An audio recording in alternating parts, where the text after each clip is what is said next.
Imagine a world without your phone, without books, without a single written word.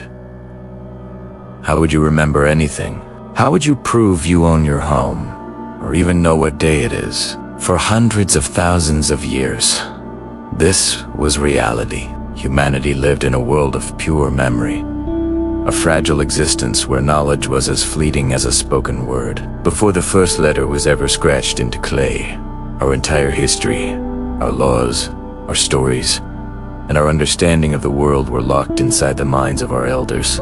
Every piece of crucial information, from how to plant crops to the talis of our ancestors, was passed down through generations of oral tradition. Storytellers were libraries, and memory was the only hard drive. But this system had a fatal flaw. When an elder passed away, a universe of knowledge died with them. A single forgotten detail in a story could alter history forever. A misremembered boundary line could spark a feud between families. As human societies began to grow, this reliance on memory became a critical problem. Small tribes blossomed into bustling villages, and then into sprawling towns. We started farming, domesticating animals, and trading goods with distant neighbors. Suddenly, we had to keep track of far more than our grandparents' stories. How many bushels of grain were in the storehouse? How many sheep did you trade for that bolt of cloth? Who paid their taxes to the temple, and who didn't? The complexity of this new world overwhelmed the human mind. Memory, once our greatest tool, was no longer enough. We needed a new system, something permanent and reliable, a way to anchor our sprawling societies and prevent them from collapsing into chaos. This is the crucial point. Writing wasn't born from a desire for art or poetry. It didn't emerge so people could write love letters or epic novels. Writing was invented for a much more practical and urgent reason. Control. It was a tool forged from necessity, a technology designed to manage resources, enforce rules, and ultimately ensured the survival of our burgeoning civilizations. Long before the first alphabet, our ancestors began to communicate through symbols. In the dim light of ancient caves, they painted stunning images of hunts and sacred animals. Across the globe, they scratched abstract marks onto bone, stone, and wood. These weren't just decorations. They were the first whispers of a revolutionary idea that a concept could be captured and held in a physical form. Initially, these symbols were simple, practical records. A line scratched on a piece of bone might represent one day passing. A series of niches could count livestock, while a simple drawing of a stalk of wheat might represent a harvest. These were not yet writing, but they were a crucial step towards it. They were a shared code, a way for people to agree on the meaning of a mark.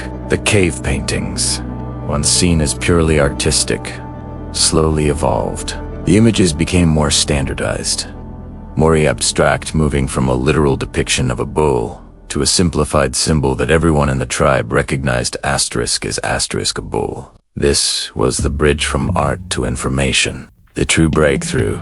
The birth of what we can call the first writing system happened in the Fertile Crescent in Mesopotamia, around 3200 BCE. The Sumerian people, living in vibrant city-states, faced immense administrative challenges to manage their temples, storehouses, and trade networks. They developed a system of pictographs on clay tablets. A picture of a head meant head. A picture of a bowl of food meant ration. These were not yet letters that represented sounds, but symbols tied directly to real-world objects and ideas. They were logograms, a tangible language that you could hold in your hand, a permanent record that wouldn't change with a faulty memory. From these early pictographs, two of the world's most iconic ancient writing systems emerged, turning fleeting language into eternal stone. In Mesopotamia, the Sumerians refined their system into what we now call cuneiform. The name comes from the Latin for wedge-shaped, describing the distinctive marks made by pressing a reed stylus into soft, wet clay. These clay tablets were then baked, creating a durable record that could last for thousands of years. Cuneiform was revolutionary. It allowed the Sumerians to record everything from grain inventories and labor contracts to epic poems like the Tale of Gilgamesh. Meanwhile, in the kingdom of the pharaohs, the Egyptians developed their own majestic system.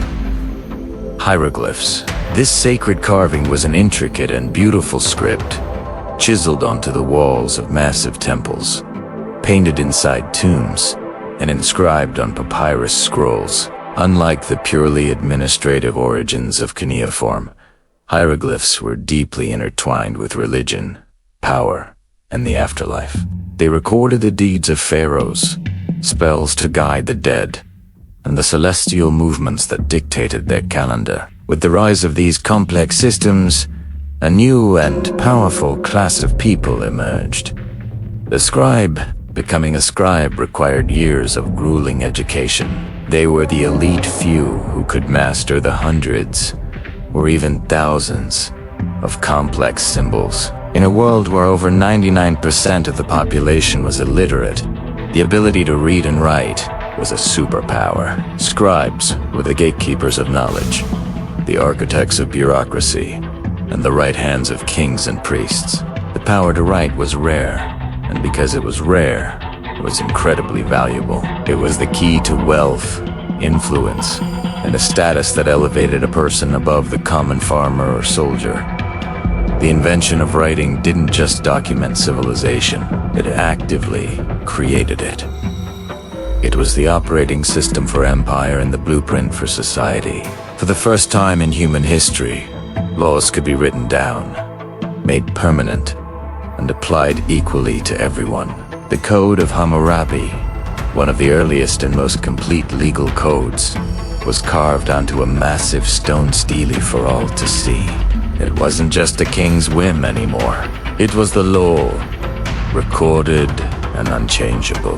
This brought a new level of order and justice to society. Trade flourished as merchants could now create binding contracts, record debts, and keep detailed inventories. Taxes, the lifeblood of any state, could be levied and collected with ruthless efficiency. The borders of kingdoms, once fluid and contested, could be officially demarcated on maps and in treaties.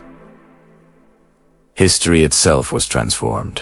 Before writing, the past was a murky blend of myth and memory. Now, it became a recorded reality. The reigns of kings, the outcomes of battles, and the lineages of dynasties were etched into stone and clay, creating a definitive narrative of the past that could be passed down through the ages. This allowed empires to grow to unprecedented sizes. A ruler in a capital city could send written decrees to governors hundreds of miles away, confident that their exact orders would be carried out. Armies could be managed, supply chains organized, and vast territories administered through the power of the written word.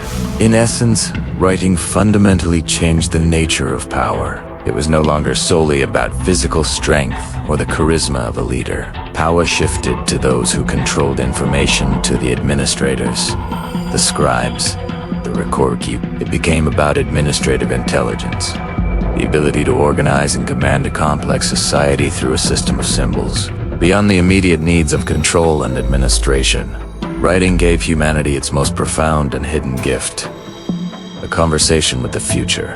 For the first time, the accumulated wisdom of a generation did not vanish when that generation passed away. The myths of our creation, the breakthroughs of early science, the core tenets of our religions, and the deepest philosophical thoughts could be preserved for all who came after. Human thought began to accumulate, to build upon itself layer by layer, instead of constantly starting over.